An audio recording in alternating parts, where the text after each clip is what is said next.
important play for the history of this community. And if you are from here, or even if you're not from here and you're new here, it's a fantastic way to learn more about it and sort of reclaim the heritage that exists in this place, because this is not like any other place in the world. So I encourage you to, we have one more show tomorrow. I encourage you to send your friends out, in particular high school age, college age, even junior high school age kids, to come and see this and let them get a little connected to this.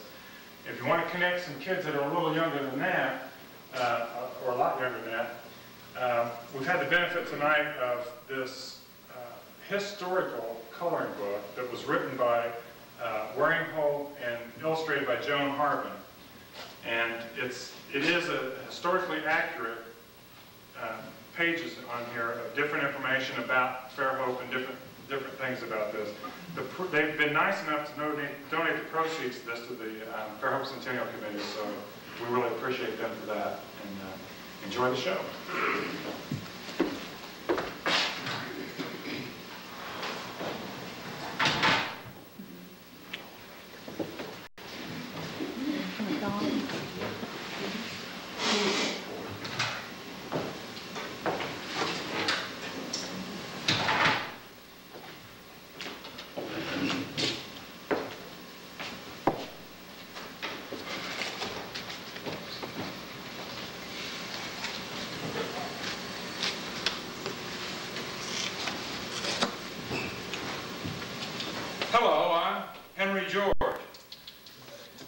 Excuse me, I was lost in another wonderful tale of Samuel Clemens, Mark Twain. Has there been a truer representative of the soul of the American pioneer than he? At a time when America's lands were open, his passions devoured the possibilities. The freedom then was that any man or woman could, at will, explore and discover them, blaze new trails, and create from these lands not only food and shelter, but a life's experience that these days is being denied us. We have reached a deplorable circumstance where, in large measure, a very powerful few are in possession of the earth's resources, the land and its riches. These monopolistic positions are being kept by a handful of men who are maintained virtually without taxation. They are immune to the demands made on others. Very poor, who have nothing, are the object of compulsory charity, and the rest, the workers, the middle class, the backbone of the country, are made to support the lot by their labor. They are made to pay for the men in possession, who are in effect their rulers, and for the paupers, who are denied the opportunity and dignity of earning their own living. And to support this system, we are taxed at every point of our lives, on everything we earn, on everything we save, on much that we inherit, on much that we buy at every stage of manufacture, and on the final purchase. The taxes are punishing, crippling, demoralizing, and to a great extent unnecessary. We, the people, the whole people, are locked in a death grapple, and nothing our leaders offer, or are willing to offer, mitigates our troubles. People must think, because the people alone can act.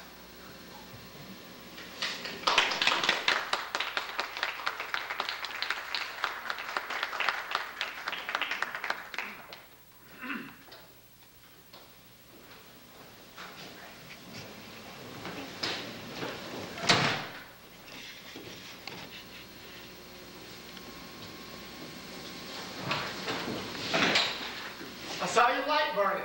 Gaston, do you ever rest? Get out of that cold, Valanti. Just making up for lost time. How was your trip? Successful, I think.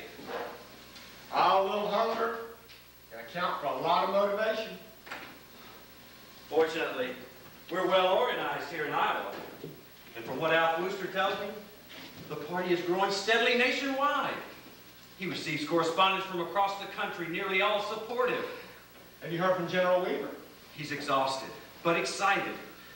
He sends word from Kansas that the crowds are enthusiastic and seem to grow at every stop. I think we're gaining momentum as we near the election.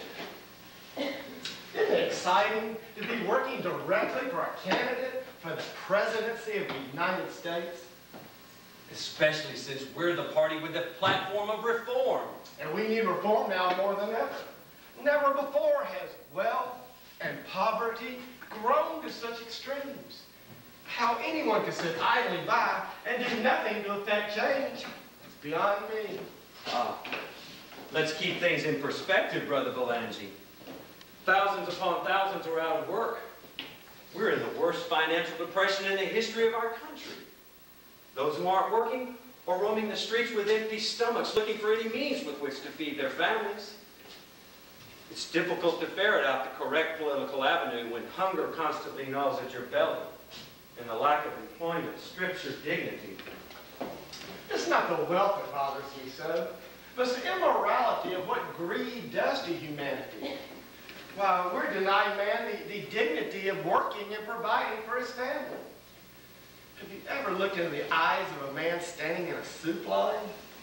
It's a disgrace, isn't it? When you left a week ago, you said you'd be back today.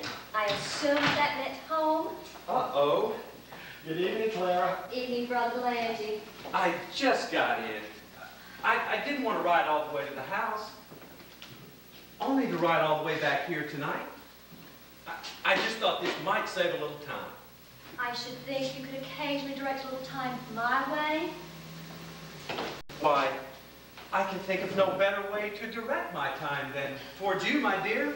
Your flattery is much too late, Gaston, but I'll accept it just the same. You're too kind, Clara. I already know that. Is your mother with the children? No, Mrs. Hunnell is. Oh, and Jimmy's on his way here. I had to call him to round up Dolly. Seems the fence was not put up well enough to contain her. So after ruining my favorite shoes, chasing her through every field in the county, I finally gave up and called on Jimmy. Quite a nag. Oh, The horse, Clara. I was referring to the horse. Oh, sure you were. Well, I'll let you gentlemen get back to business. I do have work of my own to do. Warm the biscuits by the oven and by the stove, and I'll see you at home later. I shouldn't be too long here. Oh, might it be necessary to leave written directions? Yes, you keep one of the most spirited fillies I've ever seen. Not a word from you. Hunnell, your timing is impeccable. Thank you, Mr. Gaston. I pride myself on it. Mr. Belangi, how are you tonight? oh, better than Gaston, I think. I got the flyers printed for the next rally. I've already delivered them around town. I've got a batch ready to South Dakota ahead of General Weaver for his campaign stops there, and then more that will be sent to Nebraska. He has met with some success in Kansas. I certainly hope that continues. Oh, he'll do fine in the Midwest. The farmers and laborers there are eager to improve their lot. No, I'm more concerned with his trips to the South and to the East. Why? They have farmers and laborers too. The farmers seem well organized, and the labor movement's more vocal now than ever. Why wouldn't he do well there? The cities are more densely populated in the East. Those who left the farms for the factory jobs can't go back. Falling crop prices and rising operating costs are making it too unprofitable. Don't I know that? You know, labor is working 12-hour days with the false hope that what they'll bring home will eventually be enough. In their eyes, at least they have work. But if they'll look out the window, they'll see a whole line of others just ready to take their place. The factory owners have no intention of raising their wages. Why should there if there's a line of people who would work for the same or less? Do you think the workers would want the kind of change the populist party is offering? It's human nature to resist change, Jimmy, especially if it isn't immediate. Why, most of us don't look far enough ahead into our own futures to plan what's best for us. As long as we're an inch ahead of the next guy, we tend to think we're doing well. Well, we really should be more select with whom we compare ourselves. And now the factories are threatening the workers with their jobs if they're seen at any political rallies, even if it's an impromptu street corner meeting. And the police are no help. More than 5 people gather in one place, they consider it mob action. I believe our country has lost her innocence. But Mr. Gaston, the South is more rural than anywhere in the nation. The general should attract a huge following there. Jimmy, the South still hasn't recovered from the war. They may never. Losing thousands of men meant they lost their largest labor force. The plantations don't even have enough labor to harvest their crops. But with so many people out of work, surely there's an excess of willing workers. Oh, but a lot of men were killed. Many were crippled. Many were fled to the cities. This forced women and children into the fields. Can you imagine those long days in the hot sun? The changes taking place are mind-boggling. Rapid industrialization is causing a whole new set of problems. Business monopolies are taking up every aspect of manufacturing, driving down the price of raw materials and forcing the supplier to take less and less for their goods. The little guy is constantly being edged out. You know, politicians, even at the local level, are being bought for their vote in favor of industry. Why, the mood in the South is that after so many changes since the Civil War, any status quo is welcome. There are more farmers in the South, thus more votes. I'm just not confident we've earned those votes yet. The cities are as bad as the farms. What I saw in Chicago, it appalled me. Do you know that I went to one neighborhood where there's as many as 5, 6 families living in the same apartment? My brother's working, but he's young and can't see the hypocrisy of so-called progress. He doesn't see the inherent poverty. Inherent poverty is right. Chicago, St. Louis, New York, Philadelphia, the wretched conditions are the same. What would happen if your brother had chose to come back to the family farm? That's a disastrous prospect in this day and age. It's not enough that the railroads take out the land for speculation. They've raised their freight charges so many times, we can barely afford to send my crop to the market. It's not just the railroads alone. It's men like Vanderbilt, Carnegie, J.P. Morgan, and Jay Gould. Jay Gould? He's the guy that brought Grant's brother-in-law to stop the government selling gold bullion. And he sat back buying it up. He cheats his companies and the public alike and makes no distinction between right and wrong in matters of speculation. But they're all like that, preying on weak businesses, gaining control in the most immoral ways, then watering their stocks and looting their treasuries. And look at the banks now. There are more financial institutions than there are railroads and factories. Every chance they get to invest in a new invention, they show up with truckloads of money. They invest where they get these huge returns and keep the money out of circulation from the farmer and the laborer, the ones that need it the most. All I know is they have it. I don't. It used to be no one was rich and no one was poor. Oh, some had a little more than others, but not like this. But everyone had enough to keep their family fed, and the dignity of getting up and putting in a full day's work. And keeping the money supply out of circulation is only a part of it. It's these monopolists buying up the land on speculation and keeping it out of the reach of those who would work it to support themselves. Gaston, this is why we need to try Henry George's single tax idea. It would end all this speculation. But I've had this argument with you before, and don't expect to get any further with it tonight. But you know, one of these days I'm going to surprise you. I'm going to take you to see Morphy. He'll make you see the light. I bet Mr. Morphy. He's a smart man, he'd be. I think you'd like him. I've investigated it. These days, it seems like everyone has a theory. I just haven't found one yet good enough to put into any kind of practical demonstration. Well, now's as good a time as any to say goodnight. But let's pray that this populist platform takes hold. God knows we could use this change. But Ernest, we better keep all our options open. Where are you running off to? We haven't even begun to discuss political corruption. But I can see you're right. I've had enough of the problem. It's time for a remedy.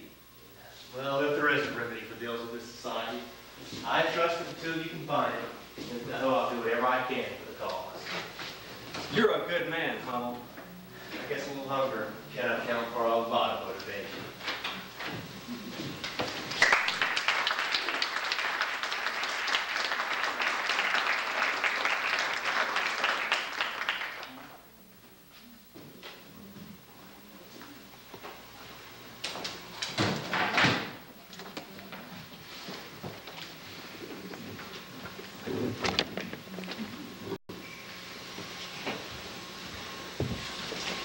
By reason of the unjust and unequal distribution of wealth and power, discontent is growing and trouble increasing. The farm tenantry is excessive.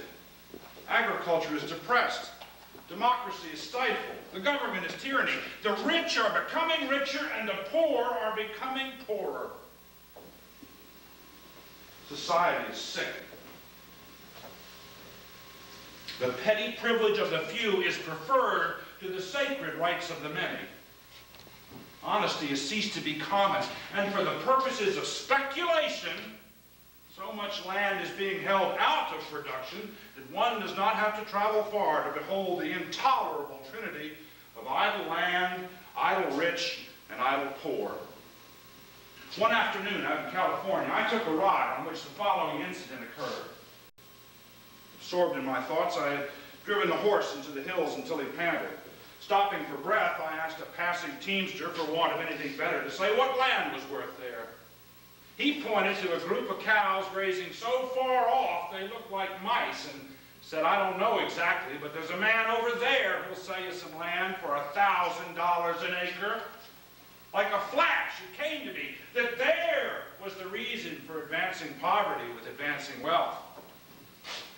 With the growth in population, land grows in value, and the men who work it are made to pay more for the privilege.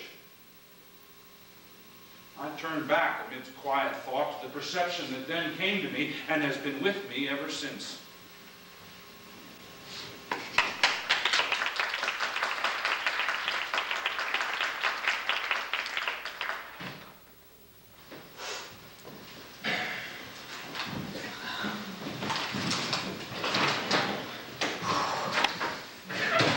Stoked up yet, Al? Do you think I'd come in here without a good fire to warm my bones? Booster, you are industrious. When it gets this cold, I have trouble getting out from under the bed covers. It must be 20 degrees out. Well, when it gets this cold, what does temperature matter? After all, Jimmy, how much colder than freezing can you feel? But don't worry now. I've got a feeling it's going to get plenty warm in here before the day is out. Now, what brings you out this morning, Jimmy? Well, I thought if anyone would be in the know with the election results, it would be you, Booster.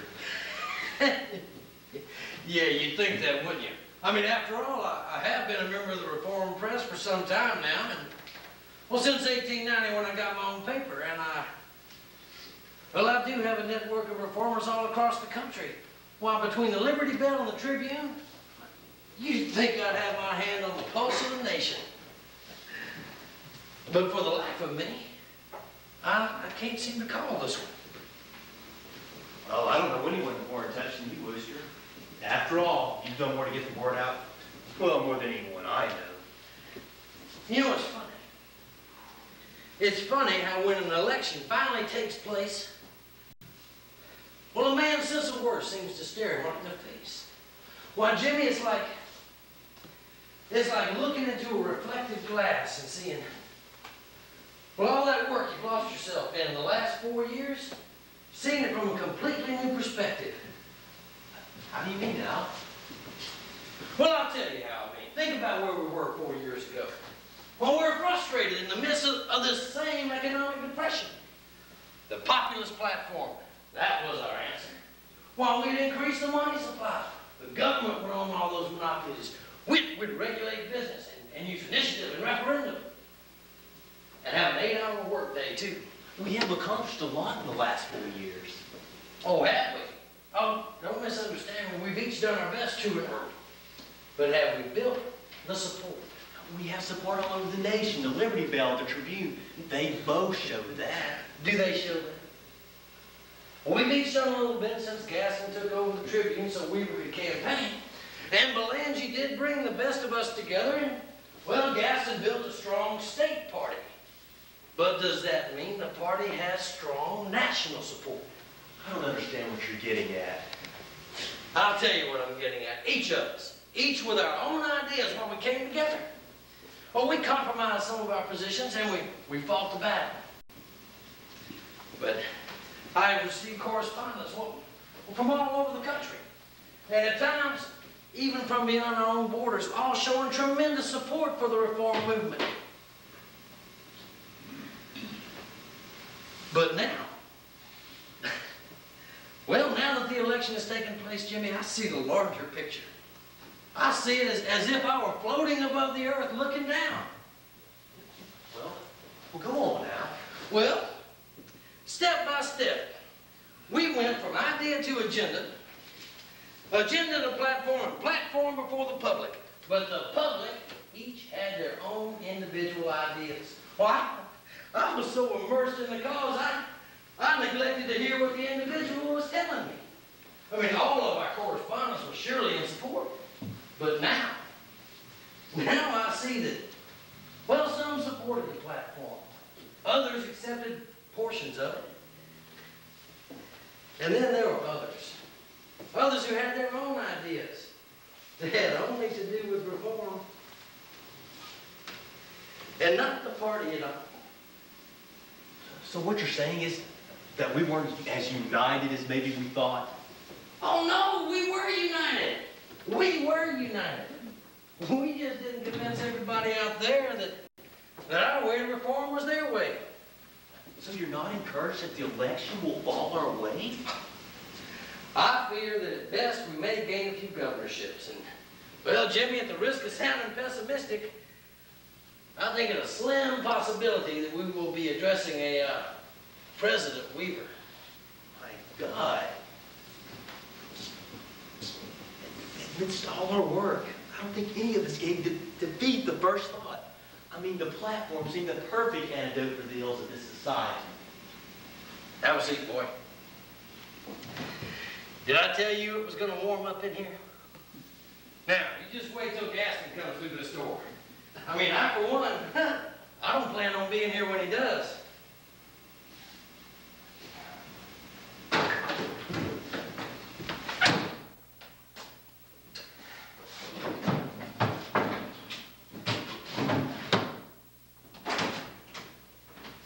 Well, that's my cue. Alf! Whisker! Jimmy, are you qualified to administer last rites, boy? Wooster. Yes, E.B. Where's the paper? For printing?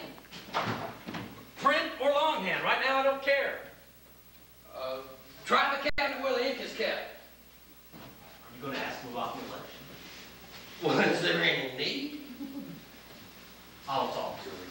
Well, may God have mercy on your soul. No, you go on. I'll see if I can placate him. Placating? Gaston won't be placated. We'll have to kill him. I've never seen Gaston live separate. Something that I don't. Well, no. No, it's just he's got so much invested in this. Why, he put more time and energy in the cause than, well, than most of the rest of us. Why, night after night, he stayed in here working while the rest of us, including me, well, we were home enjoying the leisure. E.B. E.B., are you all right? Couldn't be better. Well, what have you heard about the return? Great news. Yes? Weaver and our Populist Party ticket received more than 1 million votes. That's great. 1 million votes, that's wonderful. 1 million votes, that's terrific. I'm sorry, Ernest. I know you weren't. Sorry. Hey, Jimmy, we got 1 million votes. How many electoral votes did we get? 22. 22? How many states did we carry? 4. 4 states. I'm sorry, Ernest. There's nothing to be sorry about. I don't doubt for a minute in the ideals we strive for, or the sincerity of our convictions. Well, I must say, well, you're taking this in a rather calm fashion, E.B. What would you expect of me, Al? Well, I knew you'd keep a cool head. I was telling home here. Ernest, why don't you go home and get some rest? Alf and I'll keep an eye on the paper. I'm not tired. I admit I was set back when I first heard the news. But now I feel quite rejuvenated. I went for a long walk and began to analyze where I thought we had failed. After a short while, I realized we hadn't failed. We got the word out to over 1 million people. I'm proud of what we accomplished. This agenda just wasn't what the people chose. So this isn't the end. You're right about that. This isn't the end. This is the beginning. Huh. See if you can find Delancey. Tell him I need to see him here right away. Alf, get the word out to every party member, every single taxer, and every other reform-minded individual you can drum up. Tell them we will meet here, January 4th at the close of business.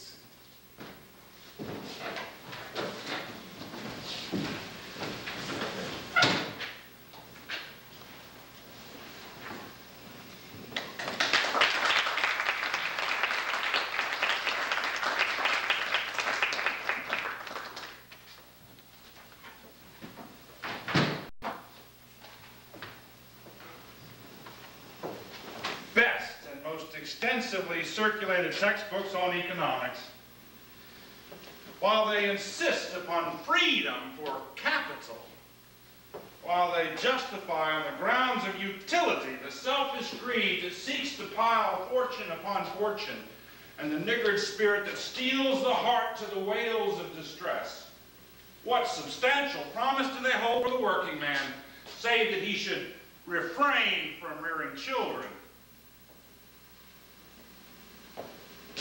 What can we expect when hands that should hold out bread thus hold out a stone? Is it in human nature that the masses of men, vaguely but keenly conscious of existing social conditions, feeling somehow cramped and hurt without knowing what cramps and hurts them, should welcome truth in this partial form? Is it to be wondered at that they should turn in their ignorance to the absurdities of protection and the crazy theories generally designated by the name socialism?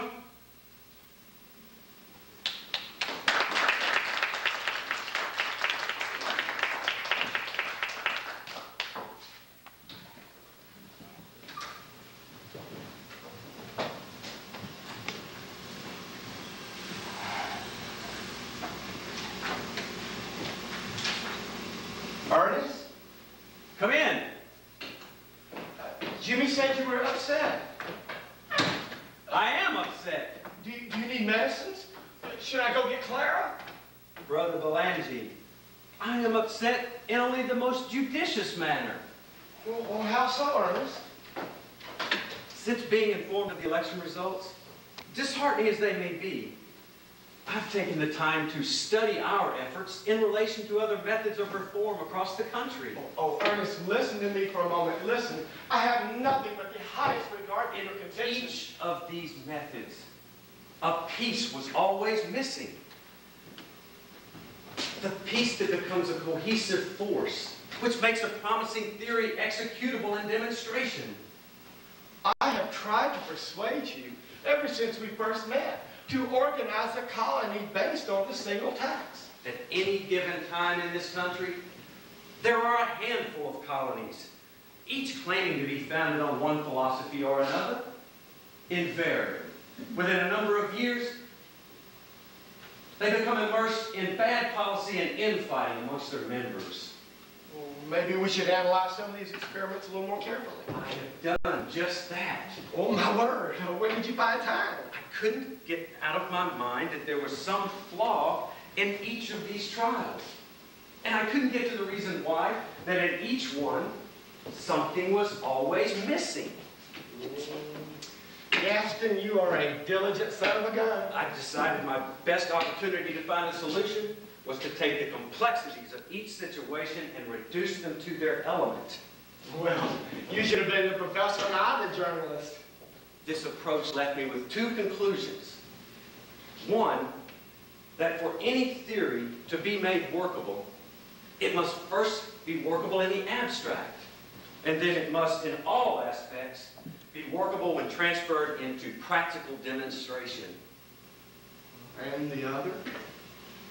That in each of these ideas on reform, one thing, the most critical of them all, was overlooked by every theorist who ever laid out an idea.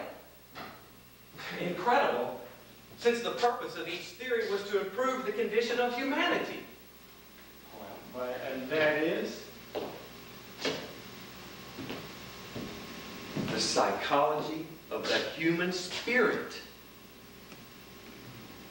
We know that the two great laws of human nature are that men strive to satisfy their desires with the least exertion, and that every man has the freedom to do all that he wills, providing he doesn't infringe on the equal freedoms of any other man.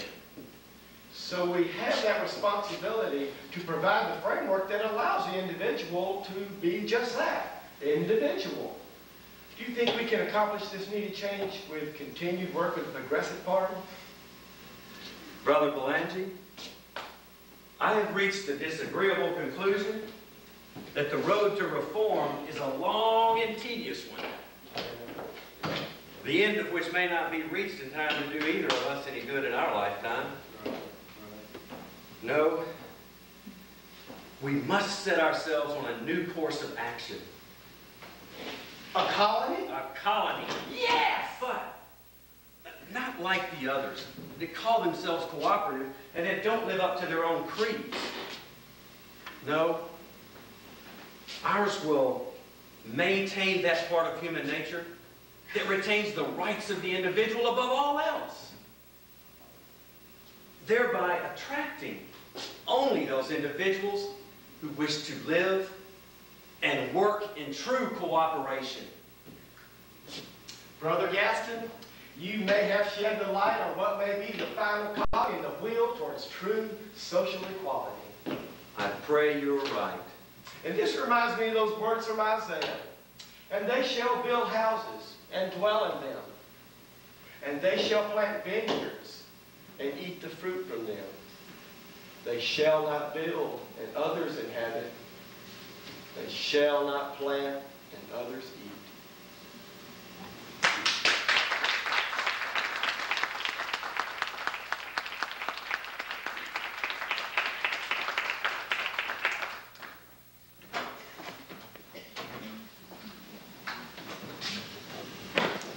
For the study of political economy, you need no special knowledge, no extensive library, no costly laboratory. You do not even need textbooks nor teachers if you but think for yourselves. All you need is care in reducing complex phenomena to their elements, in distinguishing the essential from the accidental, and in applying the simple laws of human nature with which you are all familiar. Take no one's opinion for granted. Try all things. Hold fast to those which are good. In this way, the opinions of others will help you by their suggestions. Otherwise, they would be but as words to a parrot.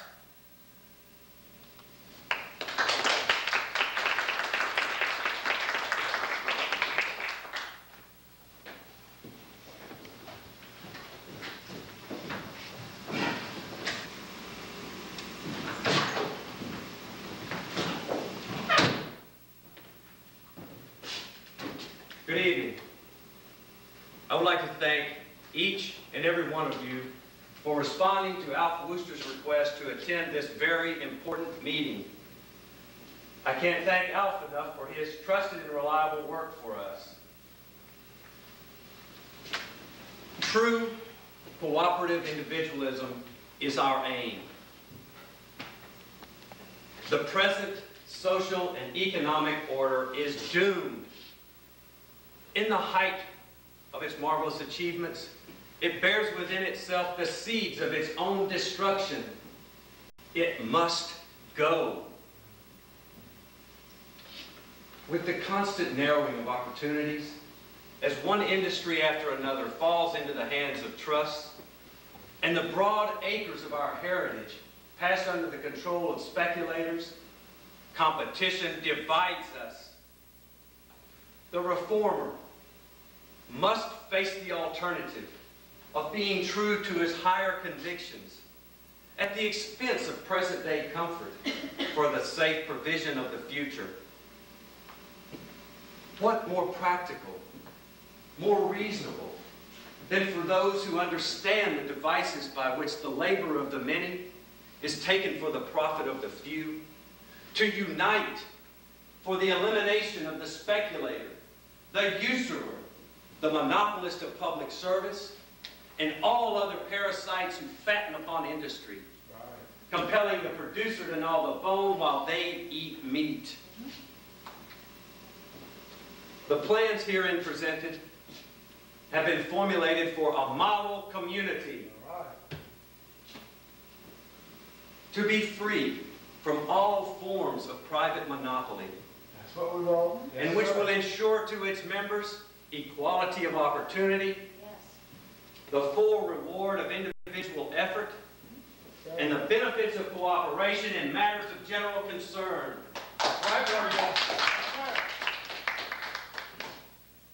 We have sought to build for humanity as it is, not the best, not the worst, but plain, everyday, average humanity seeking its own interest. Our motto is not each for all and all for each, but everyone for himself, under the law of equal freedom. That's right. Good. That's right. Not from each according to his ability, and to each according to his needs, but equal opportunity to all, and to the laborer, the full fruits of his labor. That's right. That's what we want. That's what we want. Our community is to be a pure democracy, where every adult member, without regard to sex, Yeah. has an equal voice in its affairs. Persons will rule instead of property. Right. Yes, sir. Yeah. By initiative and referendum, all legislative power will be reserved in the whole people and never delegated to a part. Yes, sir. You're with me, Brother Jackson? In land, we will ascertain annually the relative value of all tracts of land and collect from each the amount required to equalize all land holdings. That's what we want. Sounds good. That's it. Land speculation and monopolization will be effectually destroyed. Yes, sir. Yes,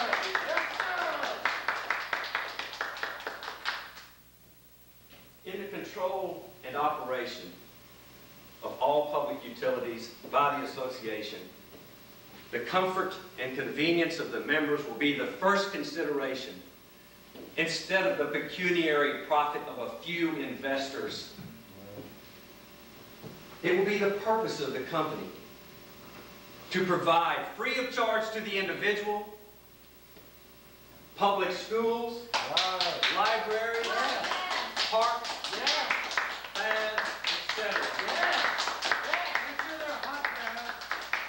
And to make free speech an actuality, an adequate place of public assemblage, free to all citizens desiring its use. Yes, sir, Brother Jackson. Yes, sir.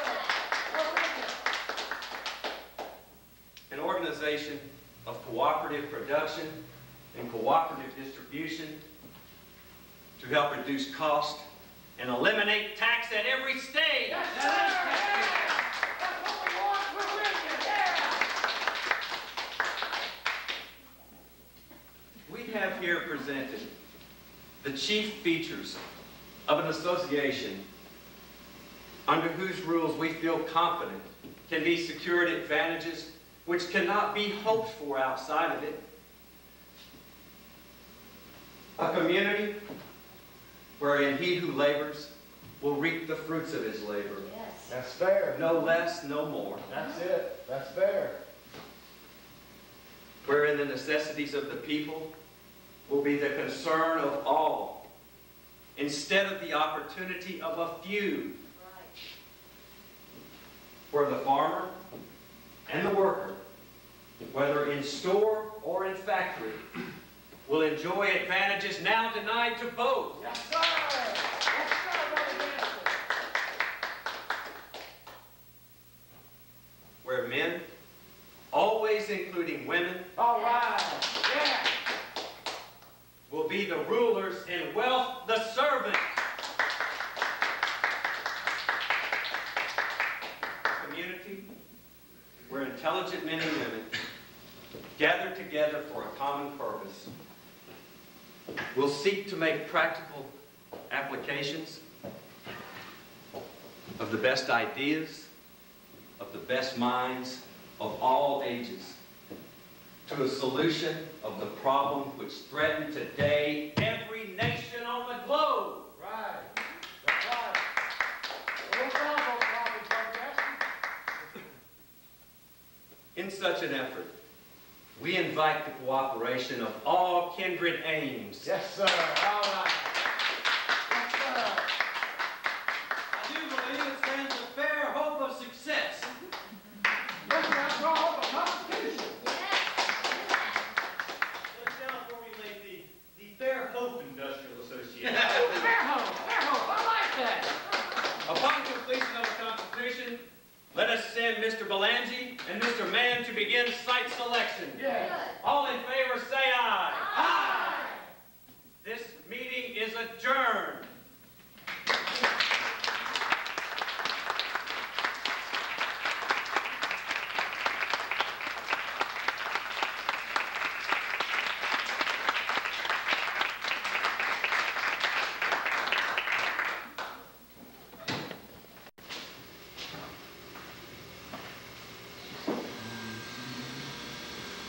There is but one way to remove an evil, and that is to remove its cause. Poverty deepens as wealth increases, and wages are forced down while productive power grows because land, which is the source of all wealth and the field of all labor, is monopolized. We must therefore substitute for the individual ownership of land a common ownership. Nothing else will go to the cause of the evil, and in nothing else is there the slightest hope. This, then, is the remedy for the unjust and unequal distribution of wealth apparent in modern civilization, and for all the evils that flow from it. We must make land common property.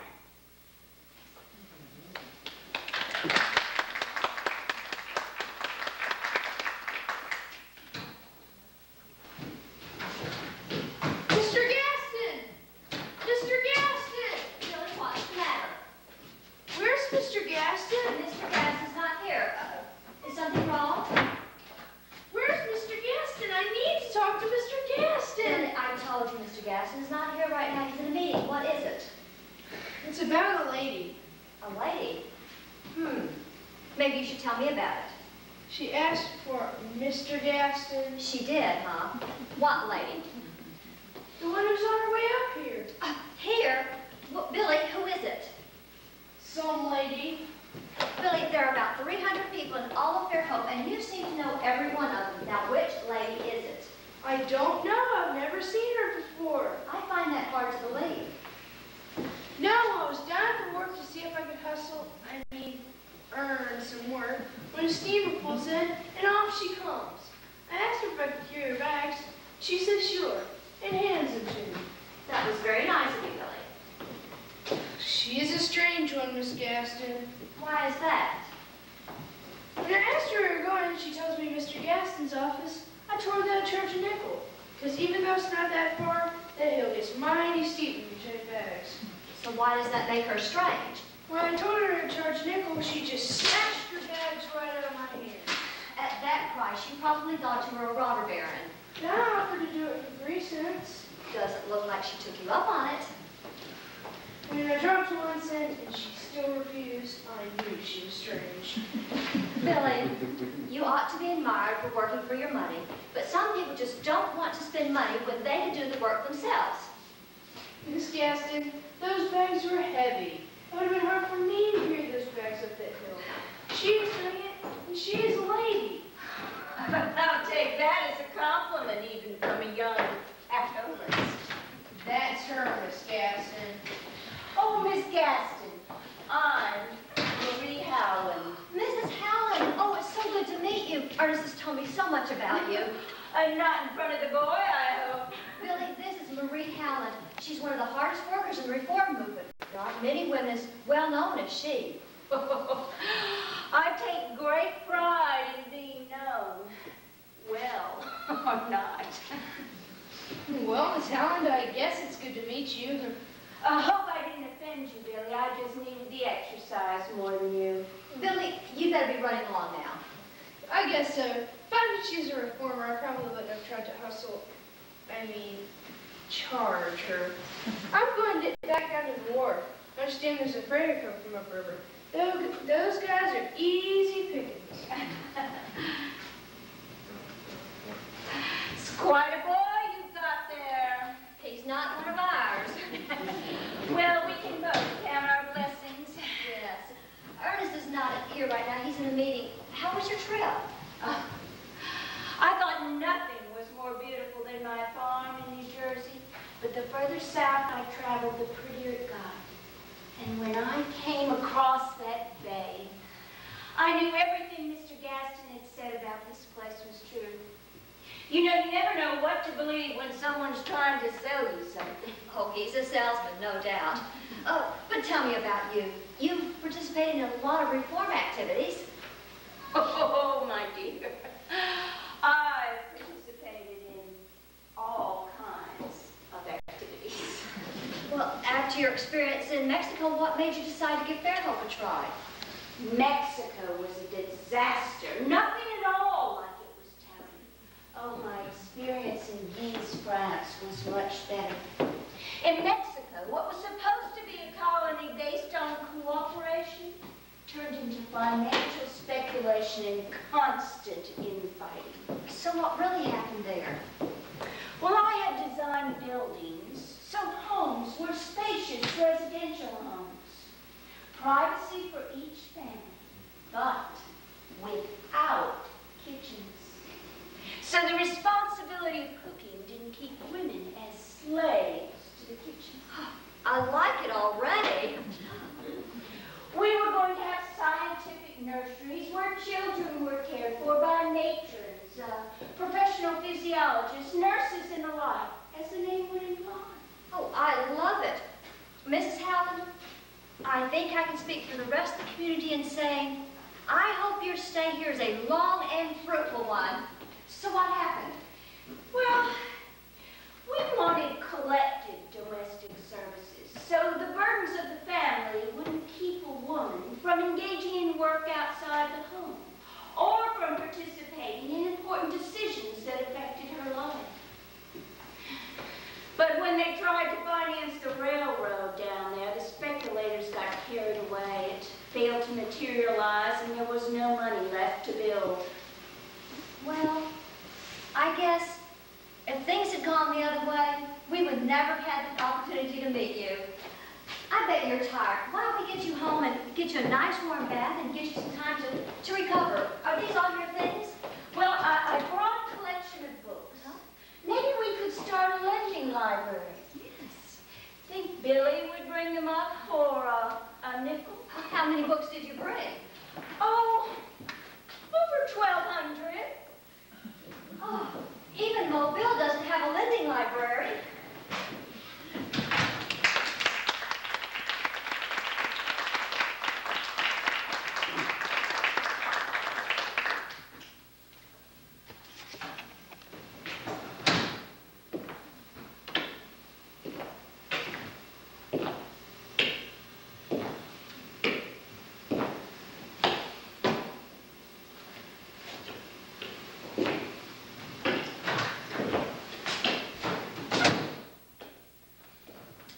Gaston, we have got us a serious problem here.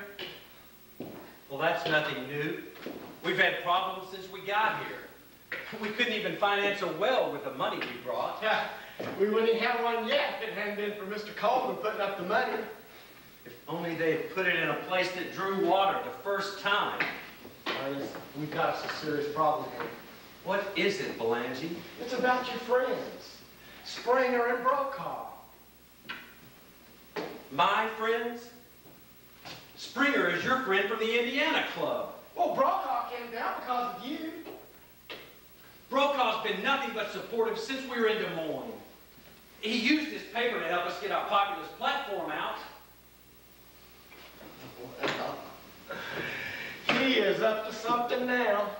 Well, he's got a few yards to go to catch up with the annex of Springer. What is that supposed to mean? Springer made it clear that he wanted to settle outside the colony. Then he gets here and joins the colony instead. Either way, he's a speculator. If not for land, then for trying to secure a position in his own business interests. You voted him president of the association. You nominated him. I just wanted people on the board who were present on colony land. For crying out loud, Ernest. Let's don't do this. We've been friends for a long time now. We don't have enough people here willing to serve on the board. Half the people here are strict single taxers, half are pure socialists. And we're surrounded by speculators. Well, Ernest, that's the way we set it up. They're driving up the cost of the land faster than we can come up with the money to buy it. I didn't want a strict single tax colony in the first place. I cannot believe I'm hearing this. This is exactly what we wanted. That's what you wanted. I wanted a cooperative community. The single tax was the device that made it operational. We haven't gotten an ounce of support from any single tax newspaper or national member. Only criticism. And no two of those can agree on which aspect to criticize. They still think if we failed, it'd be the death knell of the whole movement. They're living in the dark ages.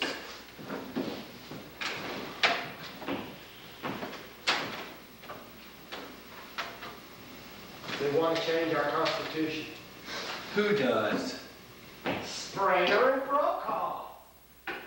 We asked them for suggestions. Something to help make the language reflect our intent of equal freedom. Well, they've got some suggestions. And when you hear what they are, you just may have some suggestions to them. I smell a big problem. They've been talking to George Polly. Yes? They want to reduce the memberships from $100 to $25. They want to make the Constitution amendable by majority vote. If we lower the memberships any further, we'll wind up with a bunch of new colonists who can't finance themselves until they're established. The people who really need a place like this don't have the money to carry themselves until rents are collected. It's true, a lowered fee would bring members with a greatly reduced sentiment for single tax. If we allow amendments to be ratified by simple majority, any newcomer can come in here and gain control simply by feeding the crowd on the antagonisms that come naturally in any community.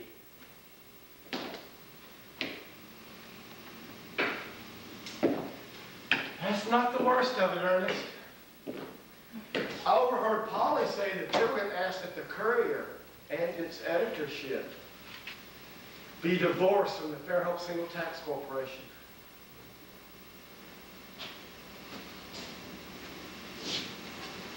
I can take care of that.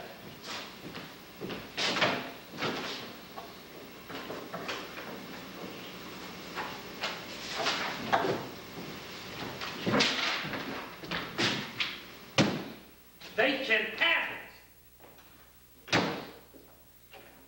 Resign! Evie! Wait!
Springer.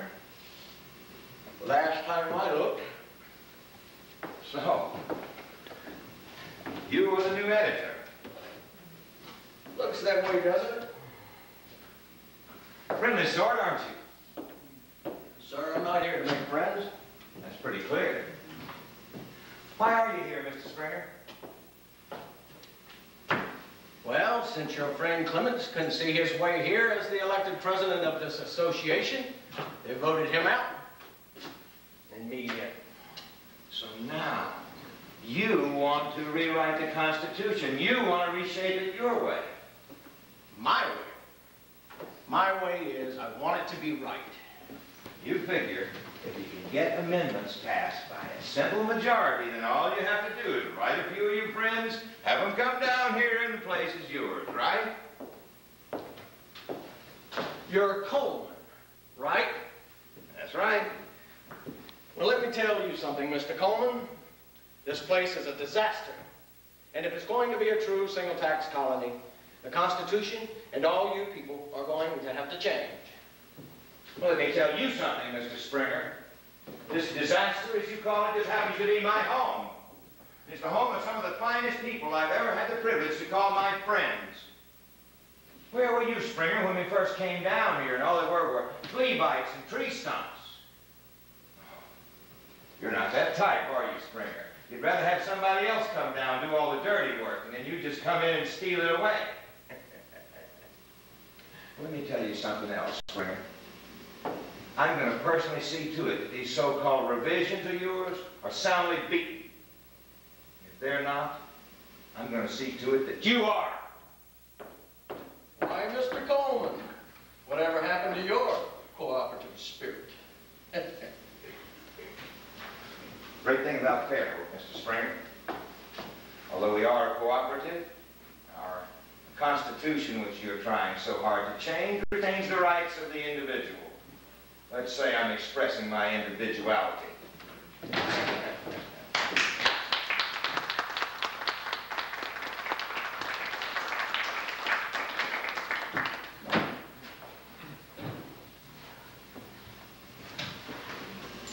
We are apt to assume that greed is the strongest of human motives, and that systems of administration can be safely based upon the idea that the fear of punishment is necessary to keep men honest, that self-interests are always stronger than general interests.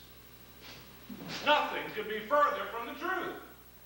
From whence springs this lust for gain to which men sacrifice all higher possibilities?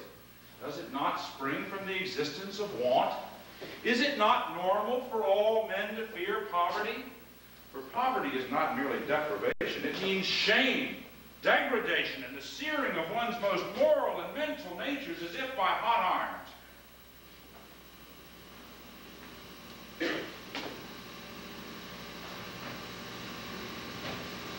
That which we cling to life is the strongest animal passion, and yet it is an everyday occurrence for men to put poison in their mouths or pistols to their heads from the fear of poverty. And for everyone who does, there are probably 100 who have the desire but are restrained by instinct, by religious considerations, or by family ties. The desire for approbation, the feeling that urges us to win the respect, admiration, or sympathy of our fellows is instinctive and universal. It shows itself at the first gleam of intelligence and persists to the last breath. Consider for a moment the vast changes that would be wrought in social life by a change that would assure to labor its full reward, that would banish want and the fear of want, and give to the humblest freedom to develop in natural symmetry.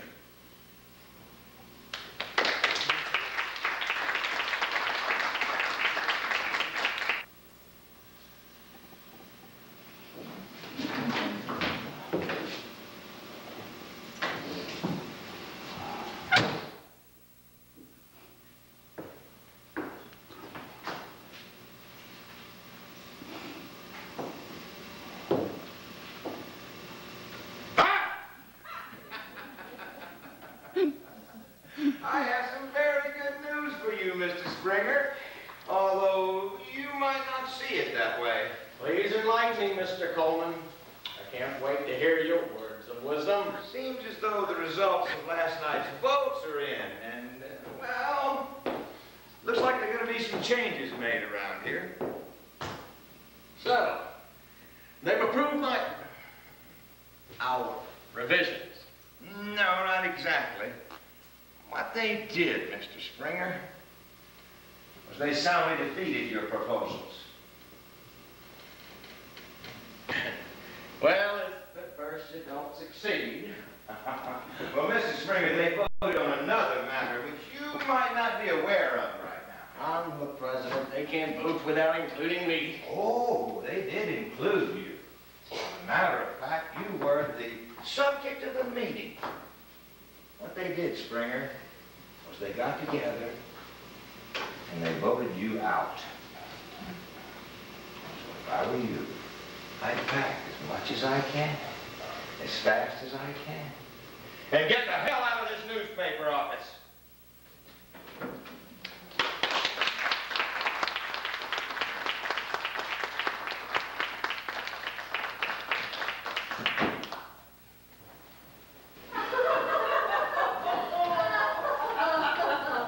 I'm exhausted. I haven't danced that much since I've been Ernest at Drake University. Oh, if I'd known there were this many eligible bachelors here that could dance, I would have left the farm a lot sooner. I didn't think you cared if they were eligible or not.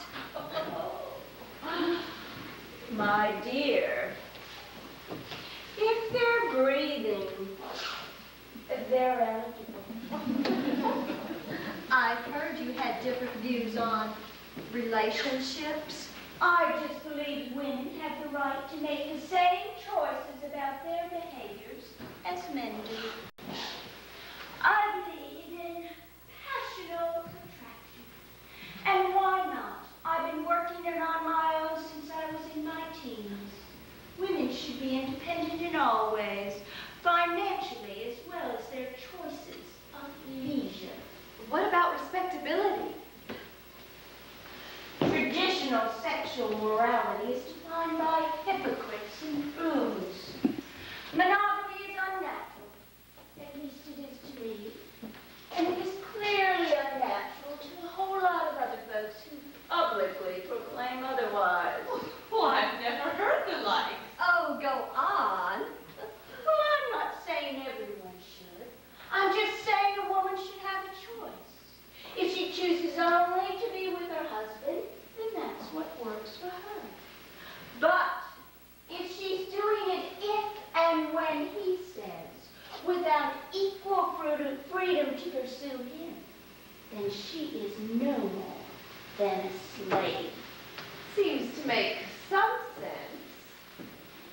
Oh, there were some fine specimens at that dance tonight. Oh, you do give me hope, Marie, that one's fire may never go out. Clara, you have 4 children. It's all right to occasionally turn down the flame. Ladies, I'm beginning to feel a bit heated. Oh, Marietta's only been here a short while and teaching in the public school. I'm sure she must long for adult conversation. It's true that dealing with children all day, I find myself needing a few moments alone before I tackle any intercourse with adults. Oh, she's a punkster as well. Great! I want to ask you something. What is it, Marietta? Oh, don't be shy, child. Nothing you can say can shock my sensibilities. Clara, you have children. And Marie, you've investigated a radical form of child care. What would you think of a radical change in education? Oh, if it's radical, I'm for it already. I'm well versed in Latin and French, but I didn't learn it from ordinary schooling. I believe the best education comes through life's experiences. Obviously. At Minnesota State Teachers College, I was promoted as a critic to other teachers. Oh, I've been doing that all my life. One day, my superintendent thrust a book into my hands and said, "Unless education takes this direction, there is no incentive for a young man to enter the profession." I loved teaching and thought I was doing it well. I was promoted. What else was I to think? Oh, That he didn't know the difference between a man and a woman? The book was Nathan Oppenheim's Development of the Child. I took it home and read it, and it made so much sense. Listen to this. He said the main work of the child is to grow. Instead of being taught facts, children should be helped to understand their experiences. When I got to thinking about it, I was appalled at what I was doing to these kids. How are children to learn facts if they're not taught them? Children learn by understanding their experiences. How old is your oldest, Clara? Almost 10. All right. Let's say you want her to learn 5 different types of flowers and 5 different trees. A teacher's first instinct is to pull out a book and show the student a picture that is sometimes only 3 inches square. Do you think that is more effective than taking her for a walk through the woods where the flowers and trees grow naturally? Which do you think would be better incorporated into her memory? That makes sense. A child is not a miniature adult, but teachers throughout the years treat them as if they were. A child is a growing organism. Your 10-year-old is not the same mentally or physically as she was when she was 5. What if you wanted her to learn those flowers and trees, but you grabbed her and walked her at an adult gait through the woods? She not only couldn't remember them, she couldn't have learned them in the first place. That's why we need to concentrate on those things that help a child to grow. Why does that not sound radical to me?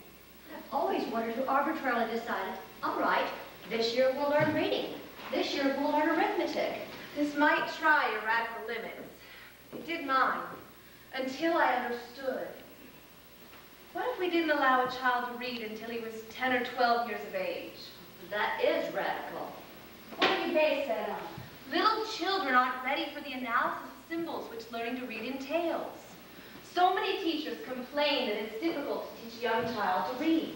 Now I know why. It's at this precise age that children should be using things, not trying to analyze symbols. You may have to substantiate that a little bit in order to gain community support. I took 3 years off of school to study every scientific and educational book I could find on the idea. I didn't want this to be a theory that couldn't totally benefit the child or be put into practical demonstration. I tried heart and soul to disprove organic education. I couldn't do it. I doubt anyone can.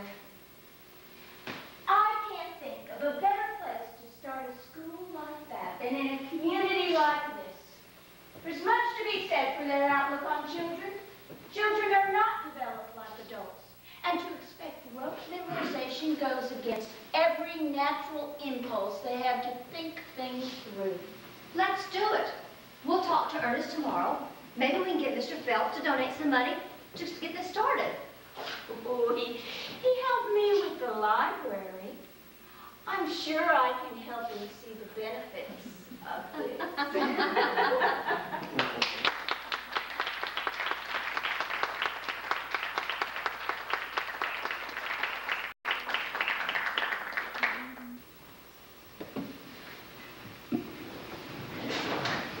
I cannot believe you would let this happen. What choice did I have? We can't force them to give up their land. If it weren't for the colony, they wouldn't even have the land. They wouldn't even be here. The purpose of the agreement in the first place is because we were broke. I just tried to keep us solvent. The agreement was when someone acquired control of acreage next to the colony, they would auction it to the colony for purchase price plus 6%. You let Coleman renege, and he's the association president. How do you think this looks in single tax papers all over the country? I know. But there's nothing I can do. Gaston, your sister, your own flesh and blood. How can you let her go back to her word on to you? Doesn't she know how important this colony is to you? It's her right. She gave up her membership for it. She what? She'll still support our efforts. Do you hear yourself? This is like a drunk saying they support sobriety. Gaston, you let your own people become speculators. And I don't care if it's their right. This isn't a single tax colony. It's a free-for-all. If you're not careful, you're going to let the whole thing come down around your feet. Bottom line, Belangi, there's nothing we can do. I'm having a hard enough time keeping the renters satisfied. 5 years in a row now they've come in here complaining about their appraisals. I plan to do something.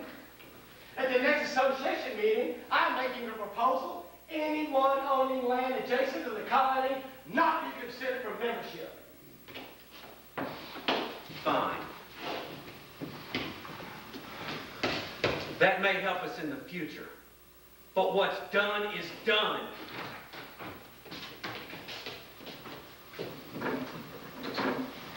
Good morning, gentlemen. Morning. Hello, Coleman.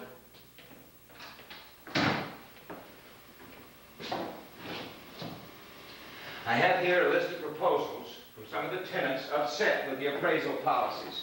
This represents a majority of the colony, I might add, Ernest. Read it. I'll tell you what it says, Ernest.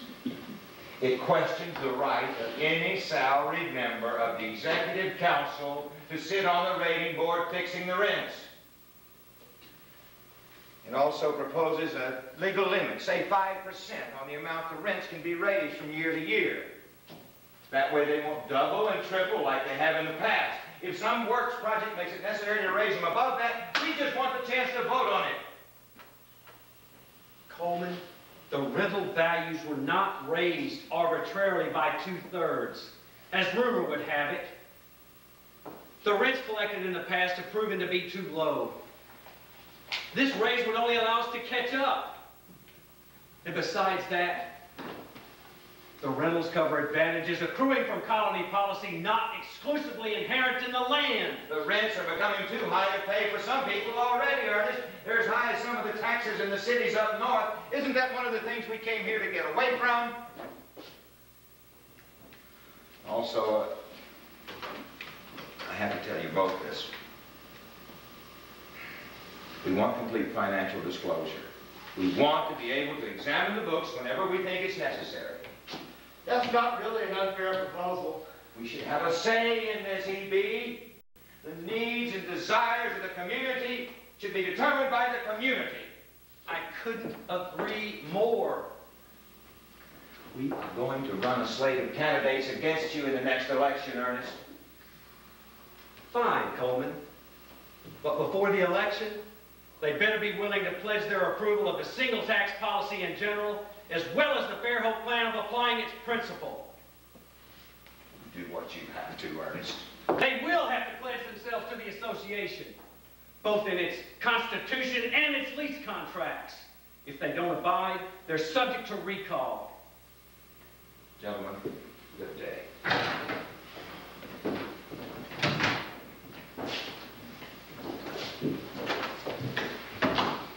Gaston, we better get a handle on this place. What do you suggest? Our only hope is to stick with the highest ideal of the single tax, to collect rents based on the value of the land as if it were in full use. If someone is not using their land to its fullest, it's not the association's fault. That's been my whole point all along. Another thing we need to do is stop relying on outside contributions for support. I'm sure Mr. Fels is giving in good faith, but the single tax principle is that all the community needs and all the utilities be paid for from rents on the land. When we take his help, our experiment is weakened by. I admit, we haven't been faithful to the fullest, but right now, we need all the help Joseph Fels can give us. His help is wrong for us. We're now putting in a telephone system that only a few businessmen have a use for, and the money's coming from the association, not the rents. The people have a right to be upset when a system is being put in. They don't have a vote on it, and it's causing a deficit for the association. We need an improved water system. long before you need to put in a telephone that only 12 people have signed up for. The system will grow as the colony grows, and eventually everyone will be hooked up to it. But the people had no vote on it. The executive committee was only put into place to handle day-to-day administrative duties. You can't arbitrarily put in a public service when the public doesn't have its say. I swear, Gaston, if you're not careful, you're going to break the back of this colony.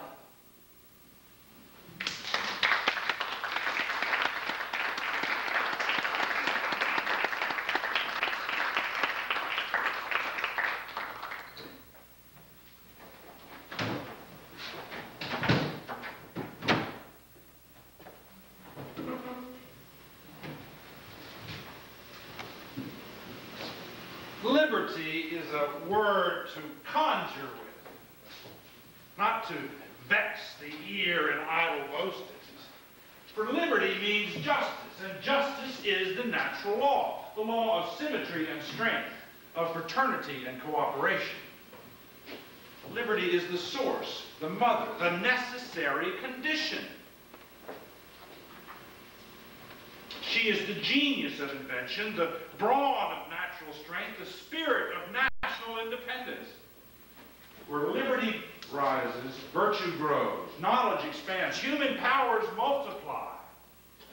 It is not enough that all men should have the vote. It is not enough that they should be theoretically equal before the law. They must have liberty to avail themselves of the opportunities and means of life. They must stand as equals with respect to the bounty of nature.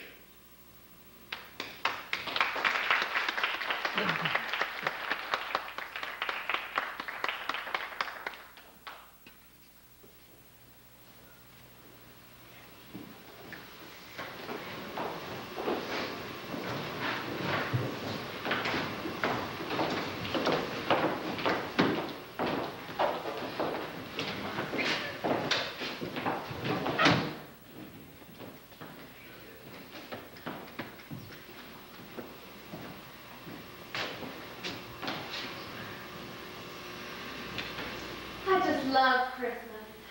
It just doesn't seem like Christmas when it's 65 degrees out there. I'd like to see about 3 feet of snow out there. Christmas is for the children. Do you believe you've only been out of school for 4 days and I miss those little rascals already? Marietta, you're so good with them. I've never seen a child feel self-conscious around you. You do have that touch, Marietta.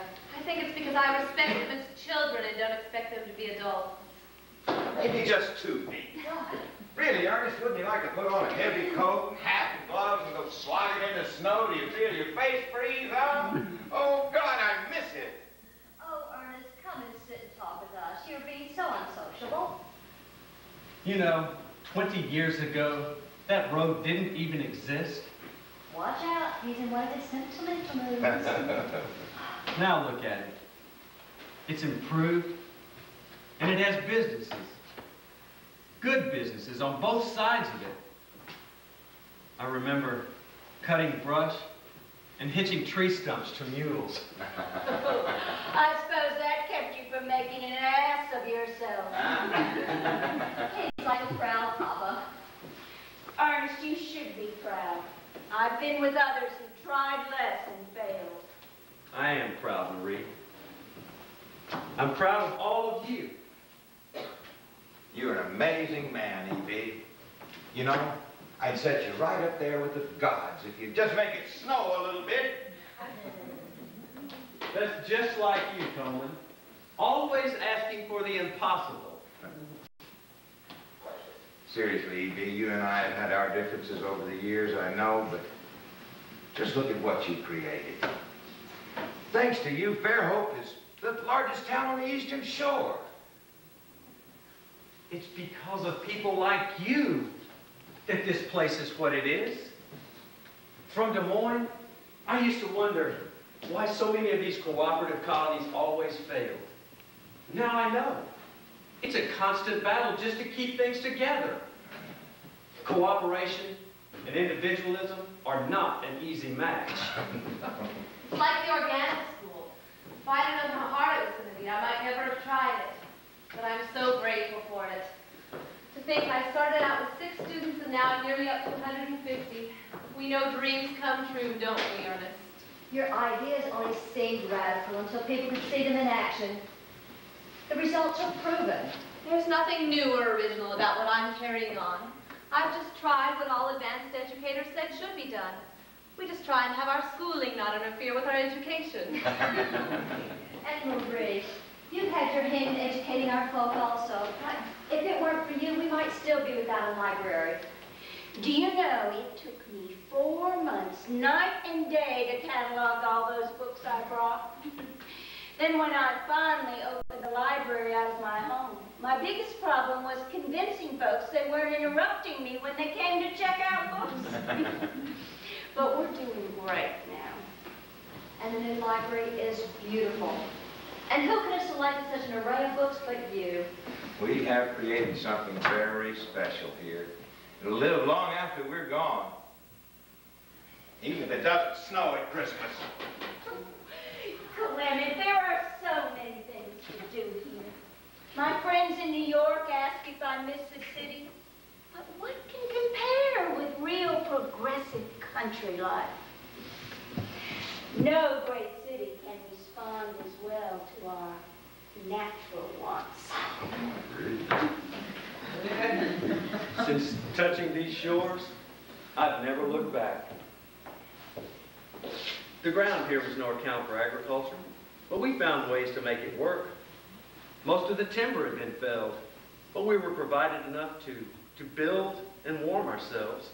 Setting aside the waterfront property for everybody was one of the smartest things you did, Ernest. In my heart, I know that was a gift from God. This whole town is. We've had our problems, and I'm sure we'll have more. But every one has been worth the fight. It reminds me of something Belanger wrote once in a letter, back when he first found this place. He said, making a living may not be as good in Baldwin County as in some other places I visited, but I'm quite certain it would be much more worth the making here. Speak of the devil. Have you heard the news? Melville and his gang have filed suit against us in court. They want to dissolve the Fairhope Single Tax Corporation.